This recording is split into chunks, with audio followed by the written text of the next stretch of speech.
ஆறணும். ஆறுனதுக்கு அப்புறமா நம்ம வந்து கோதுமை மாவோட போட்டு நம்ம வந்து பிசைஞ்சுக்க போறோம். இதுக்கு சைட் டிஷ் வந்து பாத்தீங்கன்னா நான் இன்னைக்கு ரைத்தா தான் பண்ண போறேன். பாதி வெள்ளரிக்காய் தோல் சீவி எடுத்து வச்சிருக்கேன். அதே மாதிரி 2 கேரட் எடுத்துட்டு தோல் சீவிட்டு எடுத்து வச்சிருக்கேன்.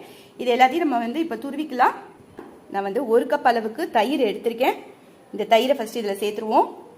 கேரட் அதையும் இதில் சேர்த்துடலாம். துருவின வெள்ளரிக்காய் அதையும் இதில் சேர்த்துருவோம். இதை வந்து நல்லா மிக்ஸ் பண்ணிக்கலாம். அதுக்கு முன்னாடி இதுக்கு தேவையான அளவு உப்பையும் நம்ம சேர்த்துருவோம்.